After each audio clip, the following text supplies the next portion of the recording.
The film opens with a character named Needy, one of the inmates of the prison. She gets in trouble with a prison guard for attacking the guard out of nowhere, and gets thrown in solitary confinement. Needy then begins narrating how she ends up like this, and we get taken to her past. It all starts in a high school scene. Needy is a nerdy, awkward high schooler who is best friends with Jennifer, an incredibly beautiful and popular student there. They've been friends since they were little, and even though everybody else, including Needy's boyfriend Chip, questions why the two remain friends because they don't seem to have anything in common anymore, Needy and Jennifer remain inseparable. They live in a small town called Devil's Kettle that is named after an ominous waterfall, with a swirly hole that nobody knows leads to where. Scientists would come into town to investigate, but still haven't figured out anything to this day. One day, Jennifer walks up to Needy and asks Needy to accompany her to see the live performance of an indie band called Low Shoulder. Jennifer also voices how she finds the lead singer attractive, and would like to make a move on him tonight. Not wanting her best friend to go alone, Needy cancels her plan to spend time with her boyfriend Chip tonight, and agrees to go see the band with Jennifer. Later that night, Chip accompanies Needy as she waits for Jennifer to pick her up to go watch the band. Here we learn that Needy and Jennifer must have some sort of psychic connection, because Needy is randomly able to tell when Jennifer arrives at her house. Chip, who witnesses this, finds it very odd. He then goes downstairs and watches Jennifer and Needy interact. It is obvious from his reaction that he dislikes Jennifer because of how crass she treats Needy. Not long after, Jennifer and Needy arrive at the pub, where the band Low Shoulders is about to perform. There they pass by their classmate Craig, who, like everybody else in town, adores Jennifer. They also come across Ahmed, a foreign exchange student from India who goes to their school. Up next, Officer Roman, who casually sleeps with Jennifer from time to time, comes up to them and tries hitting on her. However, Jennifer ditches him for Low Shoulders' lead singer, who she immediately walks up to with Needy by her side. Jennifer then bashfully introduces herself to Nikolai, the lead singer, and offers to buy him a drink.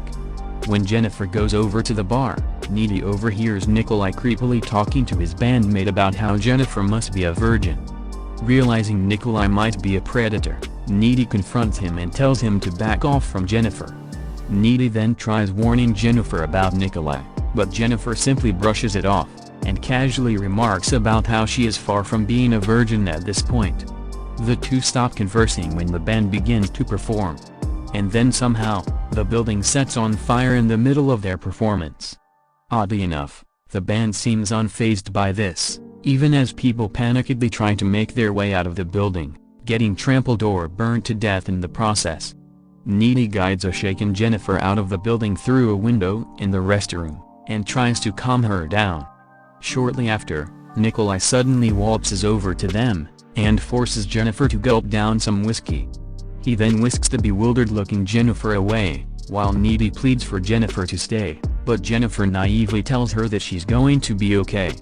She panikedly calls her boyfriend Chip when she gets home that night, and catches him up on the horrific things that she just witnessed, including people getting burned to death and her best friend climbing into a van with a stranger.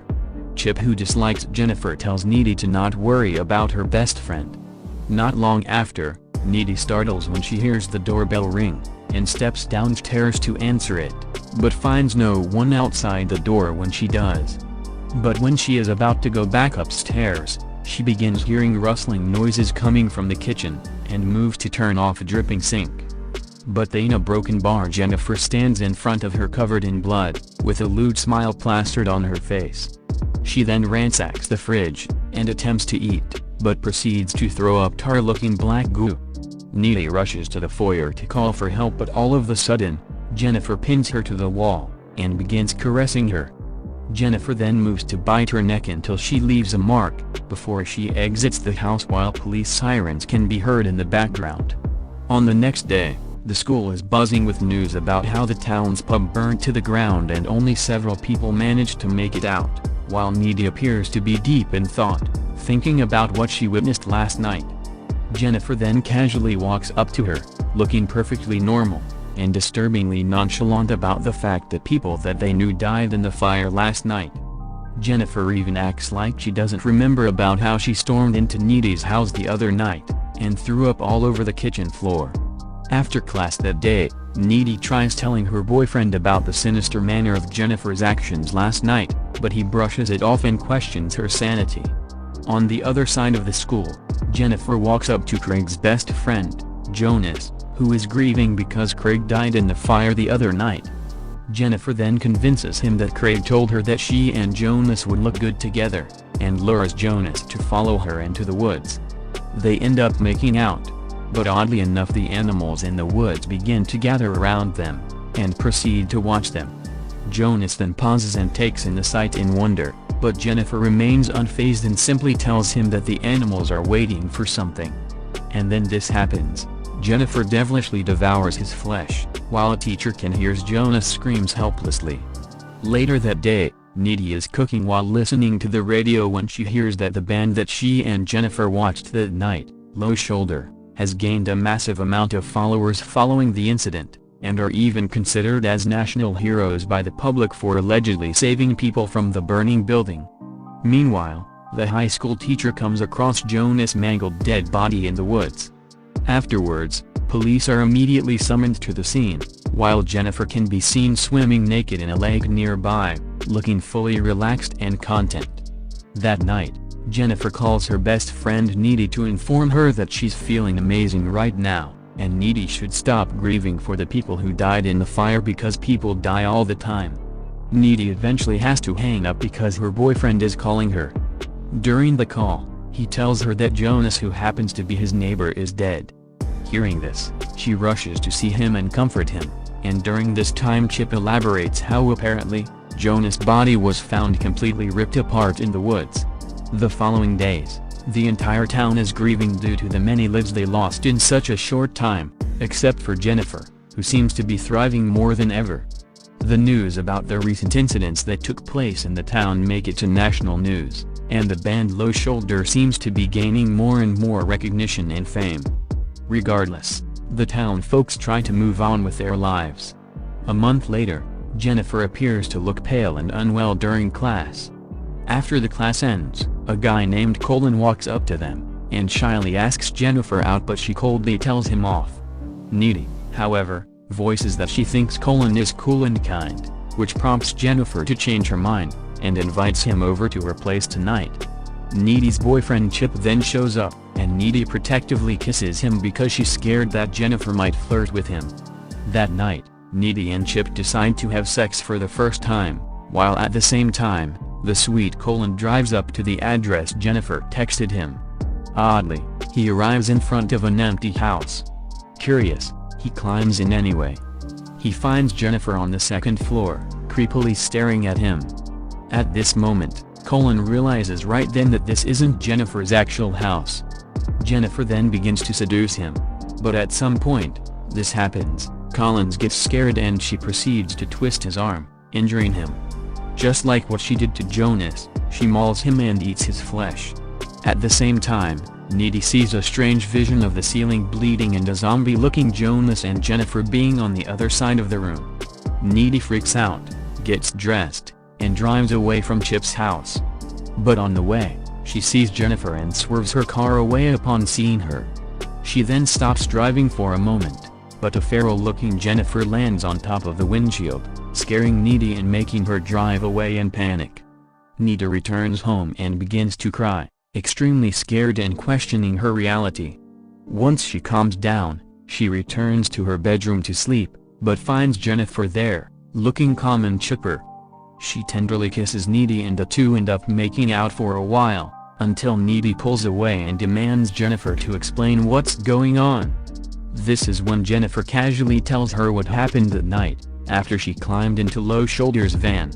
Realizing that the van was driving into the woods, Jennifer started to get scared. Afraid that they might force their way with her, she tried to convince the band that she's a virgin, and that she knew absolutely nothing about sex. The van then stopped in the middle of the woods, and the bandmates forcibly dragged her by the infamous waterfall, and tied her up as they prepared to commence a satanic ritual that supposedly would make them famous. Nikolai, the lead singer, proceeds to read a satanic mantra, before stabbing her on the chest with a sharp blade, which killed her. Nikolai then dumped the blade into the swirly hole to get rid of the evidence.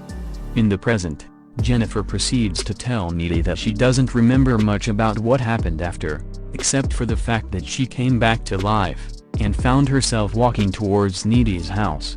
She also felt a craving for human flesh, but she couldn't bring herself to kill Needy because she loves her, so she decided to run away. At some point during the night, Jennifer came across Ahmed, the foreign exchange student who also survived the fire, and ended up killing and eating him instead. She also explains that when she is full, she is invincible. She proves this by cutting herself, and showing how the wound instantly heals. On the contrary, she gets very weak when she is hungry. Needy, who is overwhelmed by all this information, tells Jennifer to go, and Jennifer reluctantly makes her way out through the window. On the next day, Needy attends Colin's funeral, and silently realizes that she saw Jennifer covered in blood last night because she just killed Colin. Needy heads to the library later that day, and for days to come, she spends her time in the library researching about demons and the occult, trying to find some sort of explanation regarding what Jennifer has become. She tries to present her findings to her boyfriend Chip, claiming that according to the books, one may perform a ritual to achieve fame by sacrificing a virgin. But when the sacrificed is not a virgin, the ritual performer would still obtain fame, but the sacrificed would come back to life with a demon's soul stuck inside her, and she would be forced to consume human flesh to stay alive. Chip, however, finds all this crazy and still doesn't believe her. The school dance is coming up, and Needy tries to convince Chip not to go for safety reasons, but he still insists on going. Alas, Needy has no choice but to attend as well. The day of the dance finally arrives, and before Chip leaves for the night, his mother hands him some pepper spray to protect himself. Right around this time, we see Jennifer looking all pale again, signifying that she must be starving. Needy arrives at the dance first and waits for Chip to get there, while on the other side of the story, we see Chip walking alone right when Jennifer suspiciously walks up to him. Jennifer begins spouting lies about how Needy used to cheat on him with Colin, and so Chip needs to come with Jennifer now, so they can hook up to get back at Needy. At the school dance, as it turns out, Low Shoulder is making an appearance. Needy makes a sour look as the band begins to perform. Back to Jennifer, she and Chip are now making out by a tree, and somehow with her random psychic skills, Needy is able to sense that something is going down. Therefore she bolts outside, and somehow instantly knows where to go. Jennifer brings Chip inside an abandoned swimming pool, while Needy dramatically runs to their location with her psychic GPS. Jennifer tries to kiss Chip again, right when Chip changes his mind because he loves Needy too much to cheat on her. Hearing his reluctance, Jennifer throws Chip into the pool, and proceeds to attack him.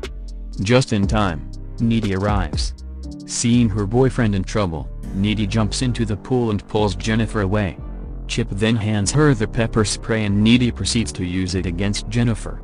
Furious, Jennifer throws up some black goo and begins to hover over the water while Needy helps Chip get off the pool. Needy then confronts Jennifer and proceeds to ask why she has to go after Chip out of anyone, but Jennifer simply deflects and refuses to give a conclusive answer. Jennifer then stomps her way closer, right when Chip stabs her in the gut with a metal bar before collapsing to the ground. Jennifer looks at Needy with a sullen look, and walks away after taking the metal bar out. Needy moves to kneel next to Chip and they confess their love to each other as he bleeds to death. Meanwhile, Jennifer returns home, looking pale, weak, and broken-hearted if anything. This is when Needy suddenly breaks in through the window and proceeds to attack her for killing Chip. Jennifer bites her on the throat before letting go again, and up next, Needy pulls out a box cutter and cuts an X mark over her abdomen. With her demon power, Jennifer hovers them above the bed and the two scuffle some more, until Needy rips the friendship necklace off Jennifer's neck, taking her off guard just long enough for Needy to stab her right in the heart, both literally and metaphorically.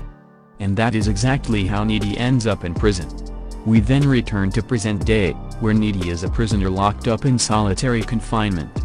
As it turns out, Because Jennifer bit her, she now has some demon powers.